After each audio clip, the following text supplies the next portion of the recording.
ବୁଢ଼ୀ ମା ବେଙ୍ଗୁଳିଟା ତା ପିଲାମାନଙ୍କୁ ସାଙ୍ଗରେ ନେଇ ସୁଖରେ ରହୁଥିଲା।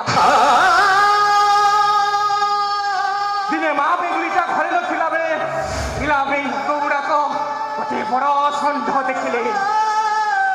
ଷଣ୍ଢକୁ ଦେଖିକି ଏମିତି ଡରିଗଲେ ଯେ ଯାଇକି କୋଉ ସାରୁ ମୁଠା ମୂଳରେ ଲୁଚି ପଡିଲେ। ଏମିତିକା ସେମାନେ ଡରି ଯାଇଥିଲେ। ମା ବେଙ୍ଗୁଳିଟା ଫେରିଲା ପରେ ତାକୁ କହିଲେ, ଜାଣିଛୁ ଲୋ ମା, ଆଜି ଆମେ ଏମିତି ଏକ ବିଚିତ୍ର ପ୍ରାଣୀ ଦେଖିଲୁ, ତାର ଆରମ୍ଭ ଶେଷ କୋଉଠି ଆମେ ଜାଣିପାରିଲୁନି। ମା ବେଙ୍ଗଟା ନିଜକୁ ଅପମାନିତ କରି ପିଲାମାନଙ୍କ ଡରକୁ ଦୂର କରିବା ପାଇଁ ନିଜ ନିଶ୍ୱାସ ପ୍ରଶ୍ୱାସକୁ ବନ୍ଦ କରି ପେଟକୁ ଫୁଲେଇ ପଚାରିଲା, ହଇରେ ପିଲେ